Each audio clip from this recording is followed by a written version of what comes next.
kita mulakan pembelajaran hari ini, mari kita mulakan dengan berbasmalah. Bismillahirrahmanirrahim. Di semester 1 kita kemarin sudah banyak membahas tentang akhlak belajar Pancasila, kemudian seni menciptakan uang ya. Nah, hari ini pekan pertama di semester 2, sebenarnya bukan pekan pertama ini, sudah pekan pertama di bulan Februari ya. Berarti sudah pertemuan keempat. Setelah 1 bulan kemarin di bulan Januari, PKN dan seni budayanya kalian wajib menyanyikan lagu Indonesia Raya 3 stansa. Siapa yang sudah hafal semua? Ada? Belum ya? Kita mau buat paduan suara. Jadi kalau nanti ini paduan suaranya virtual, mau nggak mau, karena kalian berada di lokasi yang berbeda-beda. Sesama pembelajaran tatap muka di Jakarta saja, kalian ada 4 titik lokasi. Berarti seharusnya kita memang sudah mulai fokus belajar di virtual. Ya, nanti kalau buat Aura, Rima, sama Afwan, panggilnya siapa sih? Rozak apa Afwan? Hah? Zeki. Wah, Zeki Chen ya. Ya udah, nanti kalian tetap kesini aja kalau emang kesulitan, karena kita memang tetap melayani ya, PJJ maupun PTM secara bersamaan atau kita kenal dengan kelas hybrid. Jadi pada saat yang bersamaan kita menjalankan PTM dan PJJ sekaligus ya. Nah, kita lanjutkan. Kenapa kok kalian harus menghafal Indonesia Raya 3 stansa? Karena bagaimanapun itu adalah identitas diri kita sebagai bangsa Indonesia. Nah, sekarang sebelum kita tahu persis nih identitas kita tuh apa dan bagaimana, kalau kalian ditanya, kalian siapa? Kamu siapa? Hah? Orang. Kamu cukup menjawab orang? Semua orang? Ada perbedaan khususnya? Hah? Ada. Secara fisik? Mungkin, bisa jadi. Tapi biasanya orang lebih mudah dikenali karena apanya? Ya, karena identitas itu lebih mengarah kepada apa? Ada fisik, ada sifat, ada kepribadian. Ya. Nah, kita mau dikenal seperti apa? Yang paling langgeng itu bukan pada fisiknya, tapi kepada sifat dan kepribadiannya. Orang yang membiasakan diri, mengasah diri, punya sifat dan kepribadian yang baik, dia akan dikenal sebagai orang baik. Orang yang entah dia mengerti atau tidak mengerti, ternyata memiliki sifat yang tidak baik, orang pun akan mengenal dengan ketidakbaikannya. Nah, dulu di semester 1 kita sudah membahas tentang stop bullying. Ya. Di materi stop bullying, boleh jadi kenapa dia dibully? Mungkin dia tidak memiliki sifat yang baik, atau temennya yang membuli yang memang tidak memiliki sifat baik, kan gitu ya.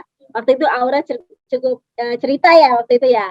Dan itu mungkin bisa terjadi. Bisa terjadi dari diri kita sendiri, bisa juga terjadi karena orang lain atau dari luar. Ya, itu sama-sama mungkin terjadi. Nah, kemudian kemarin saya ajak kalian untuk menaikkan gelombang yang ada di dalam diri kalian ya. Gelombang di mana kalian memiliki sifat ataupun sikap yang penuh kebaikan, sehingga energi yang kalian keluarkan adalah energi-energi kebaikan. Nah, energi-energi kebaikan ini nanti akan meningkatkan gelombang kalian di atas yang lainnya. Sehingga orang mau iseng, orang mau bully juga udah keder duluan. Ya, kan waktu itu saya cerita ya, saya pernah ngalamin orang mau rampok, saya udah dikasih pisau, bahkan pisaunya aja bisa jatuh gitu. Hanya karena kita melatih diri kita untuk terus dan terus menerus mengembangkan perbuatan baik, mengembangkan sikap-sikap dan sifat-sifat kebaikan ya. Itulah identitas. Nah, hari ini saya mau fokus di situ. Ya. Saya mau fokus di identitasnya tadi. Oke ya. Jadi sampai kepada identitas tadi, kita akan bergerak atau kita akan berubah. Plan, growth, metafor. Proses perubahan dalam diri kita untuk kita terus tumbuh dan berkembang menjadi lebih baik. Kalau secara fisik, kita namanya tumbuh apa berkembang? Hah? Tumbuh apa berkembang? Coba yang ada di sini, Maryam sama Fatimah, coba dijawab. Kalau secara fisik, dulu kan kita kecil, hidung kita kecil, tangan kita kecil, kaki kita kecil, ya. Nah, terus kita sekarang udah gede. Itu namanya tumbuh apa berkembang? Tumbuh, ya. Jadi kalau secara fisik, seperti halnya di sini, kan? Ini kan kecil nih, segini aja. Terus ini lebih besar lagi. Intinya untuk pertumbuhan secara fisik itu disebut sebagai tumbuh ya, tumbuh. Nah, sekarang kalau itu yang terjadi di luar fisik, tubuh kita terdiri dari apa sih? Fisik disebut apa? Kalau fisik disebut apa? Fisik orang kenalnya sebagai apa? Bukunya dikeluarin saya. Kalau fisik di dalam tubuh kita nih, perangkat fisik kita berarti yang mana? Fisik yang mana berarti perangkat kita? Ayo jawab aja. Jawab aja. Jangan malu-malu. Kalau fisik berarti yang mana? Tubuh terdiri dari apa aja sih? Diri kita ini terdiri dari apa?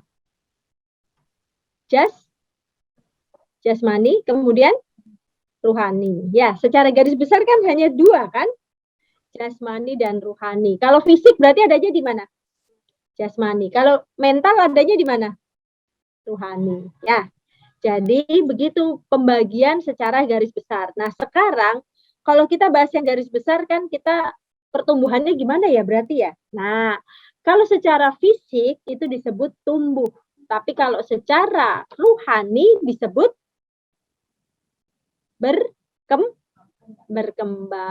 berkembang menjadi lebih dewasa, ya kan? Nah, mungkin enggak secara fisik dia umur sudah tua, tetapi secara mental dia masih anak-anak, artinya dia tidak mengalami perkembangan yang cukup pesat. Mungkin enggak? Mungkin. Kenapa? Pernah mencukupi? Ada kasus seperti itu? Hah? Pernah ketemu enggak? Pernah. Gimana? Ceritain coba, Rima. Ketemu orang nih, udah dewasa. Selayaknya orang dewasa itu pandai mengelola emosinya enggak? Ya, harusnya, ya kan? Nah, tapi pernah nggak kita ngelihat, atau mungkin kita memang mengalami, atau mungkin malah diri kita nih udah, kalian umur berapa sekarang? 16, 14. Jeki? 14, 15, ya. Seharusnya usia 15, kalau ngerasakan misalnya lihat apa di depan mata kita yang bikin emosi, responnya langsung menangis, langsung marah-marah, atau mampu mengelola. Untuk kita tenang dulu, kemudian kita urai. Harusnya bagaimana? Harusnya. Kalau anak kecil, dia jatuh. Plak, ada umur 3 tahun. Begitu jatuh, dia ngerasain sakit. Ya, fisiknya sakit. Mentalnya langsung mengeluarkan air mata. Dia mah nangis ataupun mengadu kepada orang yang lebih tua. Aku jatuh, begitu kan. Nah, kalau kalian lihat ada anak umur 15 tahun jatuh begitu, langsung ngadu, aku jatuh gitu, kira-kira pantas apa nggak pantas? Itu maksud saya. Ya, jadi ternyata ada perkembangan di dalam mental seseorang, gitu loh. Nah, kita dianggap berhasil ketika perkembangan dalam diri kita sesuai dengan umur kita. Seorang remaja layaknya tumbuh dan berkembang seperti halnya seorang remaja. Jangan ke bawah-bawah seperti anak TK, kan gitu. Ya kan? Nah, jadi bisa jadi kalau itu tidak terjadi, yang seperti kasus, bullying di antaranya, mungkin ada yang tidak pas dalam dirinya. Apakah dia ya, ngalami itu atau ada yang tidak pas. Nah, kalau tidak pas itu tandanya ada di belakang sini.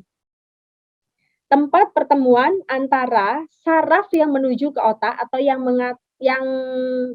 otak untuk mengatur seluruh tindakan dalam tubuh manusia, ya, sama saraf yang mengatur secara otomatis, berarti ke arah sumsum tulang belakang. Jadi titik pertemuan antara otak dan sumsum tulang belakang itu, disebut, eee, namanya kondisi homeostatis. Jadi nama kondisinya itu ya, kondisi keseimbangan ketika saluran ke atas maupun ke bawah itu seimbang, gitu ya. Nah, ini selanjutnya, apa saja untuk kita bisa mengenal bahwa kita ini udah berhasil berkembang atau belum, ya. Ada 10 paling nggak pengenalan. Nah, nanti kalian, saya ajak untuk mengenal diri kalian sendiri. Untuk apa? Untuk kalian bisa memetakan, kalian nanti mau ambil cita-cita sebagai apa. Jadi seperti yang di materi sebelumnya, ya, tentang identitas, di sini, ya, kalian mau dikenal seperti apa? Profesinya apa? Kalian kira-kira bakal happy, enjoy, untuk bisa menciptakan uang kalian sendiri di bidang apa? Sampai sini bingung apa bulet? Apa paham? Jadi ini saya ajak untuk mengenal diri kalian sendiri, seperti apa kalian, nanti kalian harus mengembangkan seperti apa ya, mengembangkannya bagaimana. Di sini kita akan berusaha mengenal apakah kita, sangat mengerti diri kita sendiri ya, itu pengenalan ke dalam diri sendiri. Seberapa jauh sih kita mengenal diri kita? Jadi ke dalam, pengetahuan ke dalam ya. Ada orang gini, "Kok aku kadang-kadang kalau kayak giniin rasanya, eee, baru diomongin sedikit rasanya hatiku nggak karuan, gampang sedih, gampang baper," gitu misalnya gitu ya. Ada orang yang begitu digituin aja sudah seperti itu, tapi orang yang lain tidak.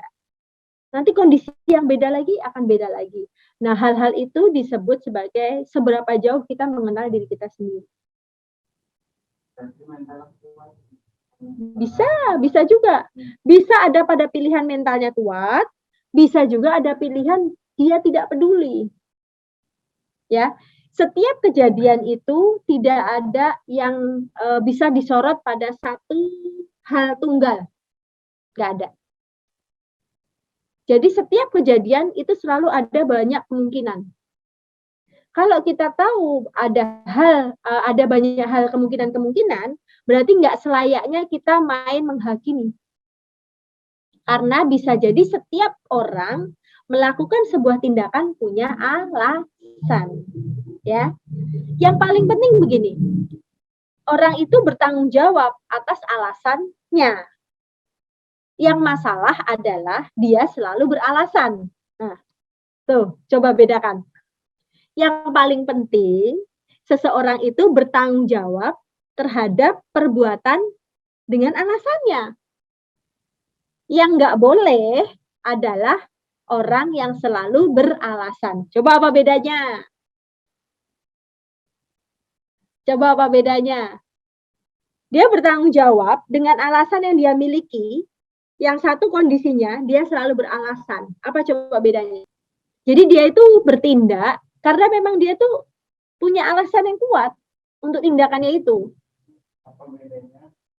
Ya, terlepas benar dan salah ya.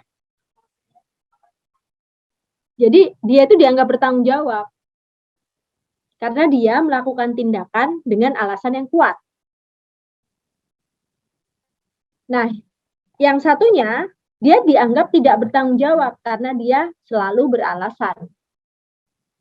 Ya, silakan Fatimah kalau bercerita. Yang di sini sambil. Yo, silakan.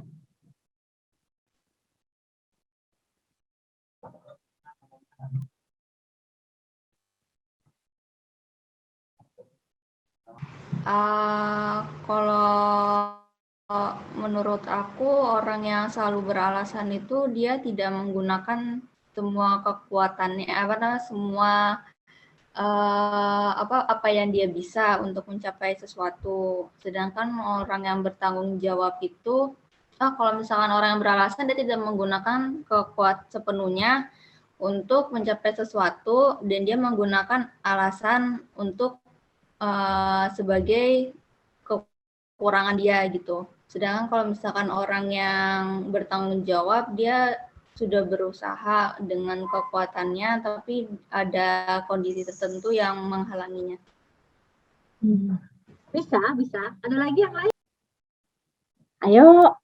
Nah, kalau kalian saya tanya, sampai bermenit-menit kalian tidak segera menjawab, kalian sedang melakukan tindakan apa?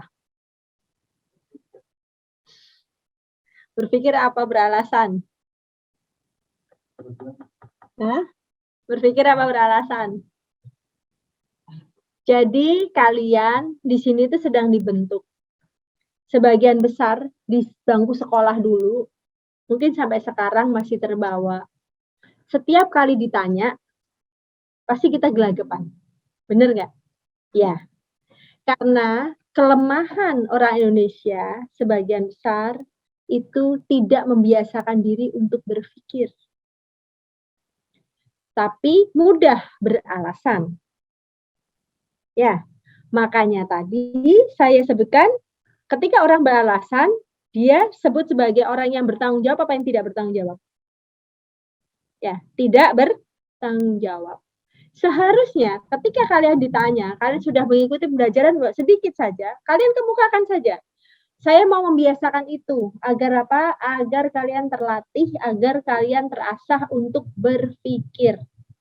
Bisa dipahami ini? Bisa ya? Mulai hari ini, apapun yang kalian rasakan dan kalian pikirkan walaupun hanya sedikit tadi, kemukakan saja. Coba, mungkin Mariam? Silakan. Ini mudah ya, padahal nanti makin ke bawah tenang, makin sulit kok. Nggak apa-apa, sengaja biar ada pinter. Ayo, coba Maria. Coba. Mariam. Saya harap kondisi Mariam, dia tetap bertanggung jawab, tapi mungkin permasalahan sinyal. Itu yang tadi ya, jawaban Fatimah ya. Kalau bertanggung jawab, berarti dia tetap berusaha, tapi mungkin ada kendala. Jadi dia memiliki alasan yang kuat. Sinyal mungkin. Tapi di situasi yang berbeda, dia sebetulnya tidak mengalami kendala sinyal. Tapi karena tidak mau berpikir, maka dia beralasan. Sinyal yang dijadikan alasan. Betul? Nah, kedua-duanya bisa diketahui dengan mudah oleh orang lain atau tidak? Ayo, bisa diketahui dengan mudah atau tidak? Nah, benar mudah. Benar nggak mudah? Tidak mudah. Karena itu letaknya ada di dalam hati. Ya, makanya di sini masuknya ke poin 1, pengenalan ke dalam diri pribadi. Kalau kita terbiasa jujur, maka kita ungkapkan saja ketika ditanya. Otak kita diajak berpikir, kita ajak berpikir saja. Kita tidak beralasan. Kecuali misalnya tadi, saya tanya Mas Zeki, kamu paham tidak? Ya, jadi itu saya ulangi, mudah-mudahan kalian bisa merubahnya. Tadi pertanyaannya ada 2. Bedanya orang yang satu bertanggung jawab, yang satu tidak bertanggung jawab. Yang bertanggung jawab, dia dianggap bertanggung jawab karena dia memiliki alasan yang kuat. Yang kedua, dia dianggap tidak bertanggung jawab karena dia hanya beralasan. Bisa dipahami ini? Ya, apa yang dipahami Rima? Cerita saja.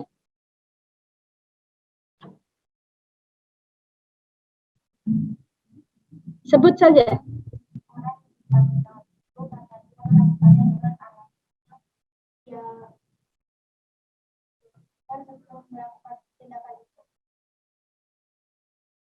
Dia pikirkan. Di situ apa penjelasannya? Alasan yang apa?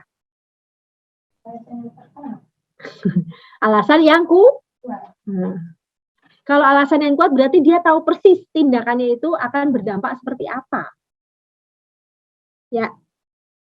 Jadi bukan permasalahan dipikirkan atau tidak. Ini ingat. Tadi ini cerminannya adalah hati. Cerminannya adalah hati. Terus yang kedua?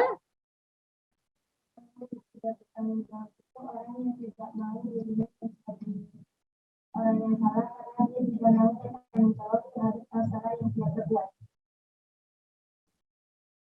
Panjang ya? Gampangnya gini doang, beralasan.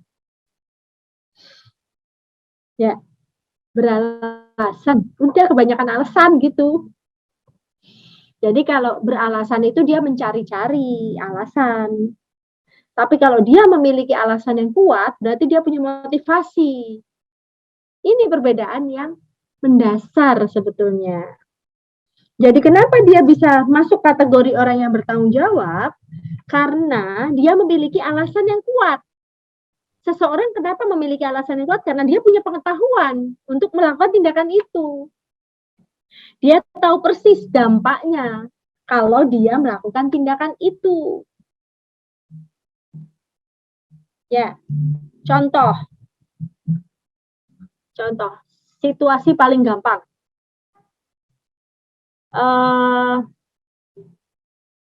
Kalian lihat di jalan ada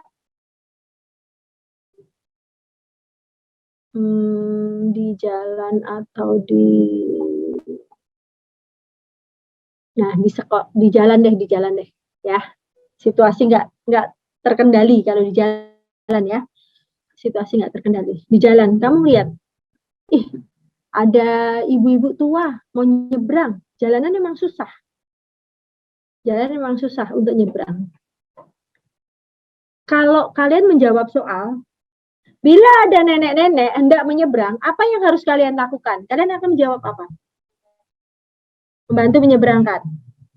Sekarang pertanyaannya, ya, itu kan jawaban namanya normatif, jawaban normatif ya, jawaban yang semua orang menginginkan kondisi itu. Tapi sekarang saya kalian melihat fakta. Kalian ada di situasi itu di jalan. Apakah kalian juga benar seperti itu? Sedangkan kalian sedang ada di atas motor kalian ada di tengah, ya kan? Terus bagaimana cara kalian membantu nyeberangkan? Kalian di tengah loh. Ketika kalian langsung minggir, apa yang terjadi? Tabrak. Sekarang saya tanya makanya, ya. Kamu di situasi tadi, kamu di motor, kamu sedang mengendarai motor, kamu ada di tengah. Kan nenek-neneknya aja mau nyebrang, kondisi jalanan berarti rame. Apa sepi kalau dia sampai kesulitan? Rame kan? Kalau kondisi jalanan rame, kamu ada di tengah, mengendarai motor, di tengah loh ya. Terus bagaimana kamu cara membantunya? Bisa nggak? Realistis aja, ini saya ajak berpikir deh. Hah? Kamu berhenti motor di tengah-tengah. Orang kamu diapain orang?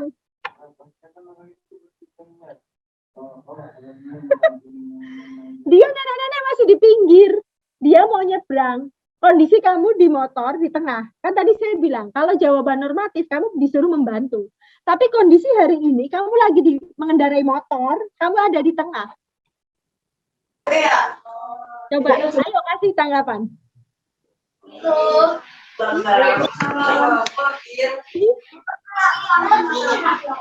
Coba, bayangkan saja kalau kamu di motor nih di tengah, kamu posisi laju, kecepatanmu berarti kan lumayan ya, kecepatanmu lumayan. Tapi kamu tiba-tiba berhenti, mungkin nggak kira-kira? Nggak mungkin. Sekarang saya tanya kamu, mungkin nggak kamu begitu? tiba-tiba berhenti di tengah dengan kecepatan seperti itu hanya untuk menolong nenek-nenek nyebrang. Apa yang terjadi? Semakin kisruh, semakin benar itu kondisi. Kalau kondisi jalannya masih memungkinkan atau misalnya itu jalanan kampung bisa. Tapi kalau itu jalan raya, saya jamin nggak bisa. Ya. Nah, di sini yang saya sebut sebagai alasan yang kuat. Gitu loh. Ya. Bukan berarti saya nyuruh jangan nolongin, bukan begitu. Tapi kita selalu tahu persis kondisi kita pada saat itu bagaimana. Kecuali kamu memang sedang ada di pinggir, di dekat itu nenek-nenek. Berarti mungkin kamu membantu menyeberangkan. Sangat mungkin. Justru kalau kamu nggak membantu, sedangkan kamu punya kemampuan untuk membantu, itu disebut beralasan. Paham? Jadi ini yang saya sebut sebagai yang satu kondisi tanggung jawab, yang satu kondisi tidak bertanggung jawab. Kenapa dia tanggung jawab? Karena dia memiliki alasan yang kuat. Yang satu adalah kondisi dia tidak punya alasan itu, tapi dia mencari-cari alasan. Sehingga dia disebut tidak bertanggung jawab. Bisa dipahami, Zeki? Nanti ada kondisi yang yang penting adalah, karena ini cerminannya hati adalah apa? Tutup terus, selagi kita bisa membantu, ya kita bantu. Selagi kita tidak bisa membantu, lakukan sesuatu yang meminimalisir kondisi menjadi lebih buruk. Atau mengurangi kondisi mudarat yang lebih besar. Ya, itu. Untuk pengenalan ke dalam diri pribadi. Nah, saya ingin kalian membuat ilustrasi, judulnya menolong. Judulnya apa? Menolong. Menolong ini kalian bebas, untuk orang boleh, untuk binatang boleh, untuk kondisi yang lebih luas boleh, ya. Tapi kalian harus sertakan situasinya. Ya, sertakan situasinya. Jadi kondisi yang pertama adalah menolong, kondisi yang kedua adalah tidak menolong. Ya. Bisa? Kenapa ada tugas ini? Tugas ini untuk membantu kita mengenal ke dalam diri pribadi untuk seri menolong. Nanti ada seri yang lainnya lagi. Saya mau kasih tugas 2 atau 3, tapi saya khawatir nanti kalian terlalu banyak. Untuk uji coba ini dulu deh. Untuk uji coba ini dulu ya. Apa tadi temanya? Menolong. Ya. Satu kondisi kamu memang menolong, satu kondisi kamu memutuskan tidak menolong. Bisa dimengerti? Ya. Pasti di sekitar kita banyak sekali. Kondisi-kondisi semacam itu banyak sekali. Nah, kalian tuliskan termasuk ilustrasinya. Jadi ilustrasi itu gini loh, kayak tadi misalnya kondisinya, kenapa kok kalian nggak menolong? Karena saya sedang berada di jalan. Saya sedang berkendara, ya kan, di tengah, di posisi tengah, dan kecepatan saya tinggi. Ada alasan yang kuat. Ya. Atau mungkin apa, kondisi apa? Oh, ada orang kecelakaan misalnya. Boleh. Oh, nggak harus kondisi gitu. Kondisi binatang. Boleh. Ya, apapun. Kalau misalnya kondisinya gini, sungai atau kali di sekitar kalian buruk, tapi kalian suka, kalian bersihin tiap hari, atau mungkin selokan di dekat rumah, kalian lihat mampet, bisa juga ya. Kondisi-kondisi seperti itu boleh aja. Kalian boleh gunakan itu. Yang penting ada satu kondisi itu kalian memutuskan menolong, yang satu kalian memutuskan tidak menolong. Saya mau tahu di keputusannya itu, motivasinya apa? Tahu motivasi? Motivasi apa? Coba. Kamu bawa handphone. Kamu browsing. Jadi saya mau ngajak kalian gunakan perangkat yang kalian punya untuk membantu proses belajar kalian. alasan. Kita sedang proses pengenalan ke dalam diri pribadi ya. Saya mau ngajak kalian selalu mengasah hati kalian untuk selalu kepada kutub kebaikan, menjauh daripada kutub keburukan. Untuk Fatimah, tugasnya ditambah ya sayang ya, karena kamu jadi itu tadi tugas untuk anak B ya. Kirana, Mariam, Aura sama Rima. Itu tadi tugasnya itu ya. Tapi Zeki saya anggap sama karena usia kamu pas segitu ya. Tapi untuk Fatimah saya tambah tugasnya ya. Situasi menolong ini untuk dampak yang lebih luas ya Fatimah ya. Kalau tadi kan boleh perorangan, boleh binatang, boleh lingkungan. Tapi untuk yang pakai C, nanti dituliskan juga kok sama Kak Al, nanti ditulis di juga, tapi nggak apa-apa. Fatimah nulis aja dulu. Itu yang berdampak luas. Artinya begini Fatimah, tindakan seperti apa sih yang kira-kira tuh dampaknya nggak cuman menyangkut pada 1-2 individu atau 1-2 kucing gitu, enggak. Tapi menyangkut yang lebih luas lagi, misalnya kayak kamu ngelihat kamu sering ada di komunitas apa, Fatimah? Biar Ibu gampang ilustrasikannya. Itu sih Bu, komunitas mental health. Oke, komunitas mental health. Di komunitas mental health itu kan kondisinya berbagai macam ya pastinya ya. Ya. Beragam. Bisa jadi satu tindakan kamu itu menolong beberapa orang, tapi justru menimbulkan trauma bagi orang yang lain. Ya, betul ya? Ya kan? Kejadiannya mungkin seperti itu ya. Nah, ini nanti yang kamu bisa aplikasikan di tugas menolong dan tidak menolong. Kamu dihadapkan pada sebuah situasi yang kamu tuh memutuskan untuk menolong karena kamu anggap yang akan merasakan kebaikannya itu banyak. Walaupun kamu tetap harus punya resiko. Mungkin ada 1-2 anak yang justru malah itu membangkitkan traumanya. Ya, itu untuk keputusan tindakan kamu menolong. Untuk situasi yang berbeda, mungkin kamu memutuskan untuk tidak menolong. Karena menurut kamu dari komunitas itu lebih banyak yang akan menjadi lebih buruk atau mungkin traumatis yang menjadi lebih parah atau seperti apa ya, sehingga kamu memutuskan enggak, aku nggak boleh itu nolong gitu. Bisa ya, mungkin kamu pernah menghadapi situasi itu. Nah itu silahkan kamu ilustrasikan, kamu ceritakan seperti biasa. Tugasnya tidak dalam bentuk tulisan saja, pasti berupa video. Ya. Kenapa kok berupa video? Biar lebih mudah. Nanti kamu masukin TikTok aja.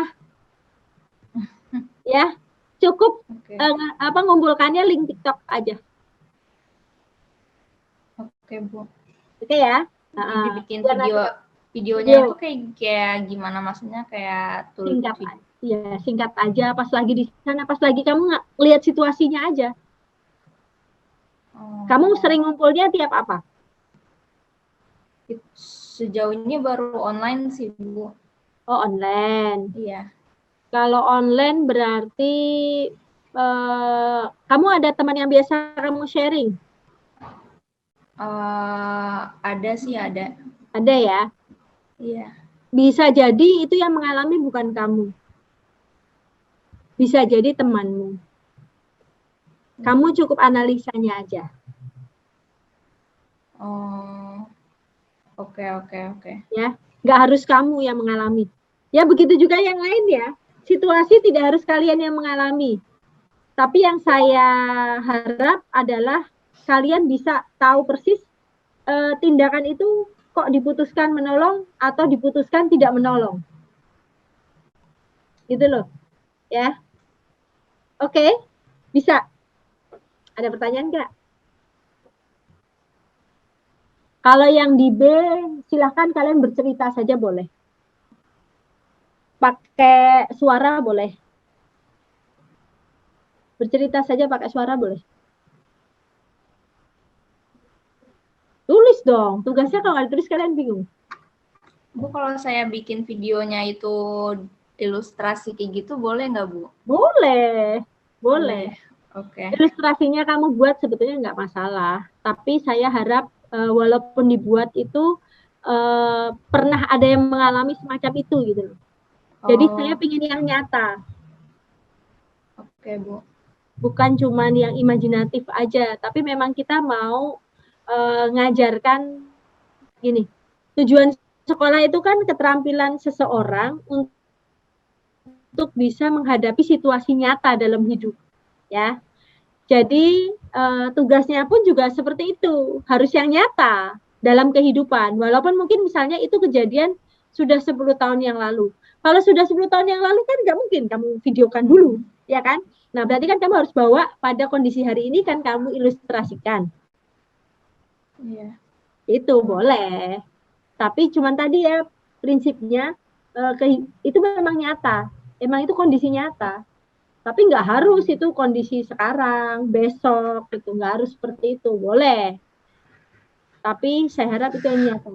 Kenapa saya mau mengajak kalian semua untuk satu, tujuan pembelajaran ini, mengasah simpati dan empati. Yang kedua, mengasah keputusan kalian. Kalian selalu bisa membuat keputusan kepada arah kebaikan.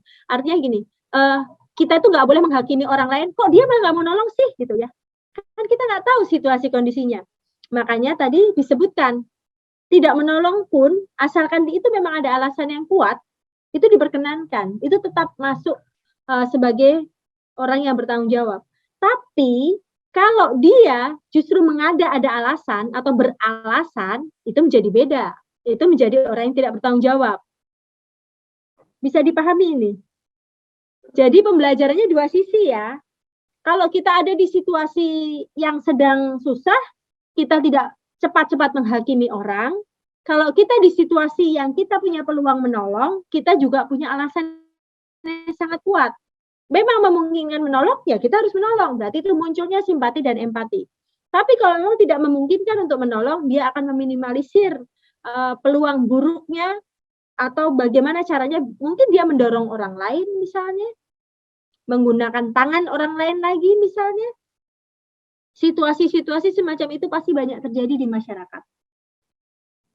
Tapi intinya, saya berharap kalian selalu terus tumbuh dan bertumbuh menjadi pribadi-pribadi yang bertanggung jawab. Bisa? Ya? Hanya orang yang bertanggung jawab yang bisa memenangkan pasar. Oke? Apa maksudnya? Orang yang bertanggung jawab bisa memenangkan pasar? Setiap hal di dalam kehidupan adalah proses jual beli. Betul apa betul? Betul ya? Nah, namanya proses jual beli berarti ada penjual, ada pembeli. Bisa pada satu kondisi kita sebagai penjual, pada kondisi yang berbeda kita sebagai pembeli. Atau bahkan pada satu situasi pun melihat sudut pandang yang berbeda, kita bisa menjadi penjual, sudut pandang yang berbeda lagi kita sebagai pembeli. Karena jual beli bukan hanya permasalahan barang. Seperti halnya bayi, dia menjual dengan tangisan, orang lain langsung melayani atau mengeluarkan jasa untuk memenuhi kebutuhannya. Ya kan? Bayi kan bisa ngomong kan? Berarti dia penjual yang hebat. Ya. Betul nggak? Coba bayi. Bayi bisa ngomong nggak? Nggak bisa. Dia nangis doang aja ibunya udah tergopoh-gopoh datang. Ya kan? Berusaha melayani. Kamu ngapain? Aduh, kotor ya ininya ya. Terus dia gantiin sama ibunya. Dia nggak perlu ngomong. Tahu-tahu dia udah terpenuhi kebutuhannya. Tapi semakin dewasa seseorang, apa mungkin kalian hanya nangis doang? Yang ada diapain sama ibu kamu kalau begitu? Diapain? Dimarahin katanya. Karena itu kamu tidak berkembang berarti. Kan itu tadi disebutkan, tumbuh dan fisiknya tumbuh ya mentalnya juga harus berkembang. Nah, yuk kita sama-sama mudah-mudahan dengan pembelajaran ini, dengan seni mengenal diri kita sendiri, kita menjadi pribadi-pribadi yang kokoh, kita punya profil seperti profil pelajar Pancasila yang baik, yang gemar menolong, suka bergotong royong. Oke, begitu saja dari saya. Ternyata sudah hampir 1 jam. Kepanjangan ya. Oke ya, nanti dikerjakan tugasnya. Paham semua ya? Tadi yang A sama B seperti itu tugasnya. Kalau yang C lebih luas lagi ya. Jadi yang dampaknya tidak hanya pada 1 atau 2 orang atau 1 atau 2 makhluk ya. Tapi yang lebih luas lagi. Karena memang seiring usia, seiring tugas dan tanggung jawabnya, mudah-mudahan kalian bisa menjadi pribadi-pribadi yang bertanggung jawab di setiap situasi kalian. Ya, demikian dari saya.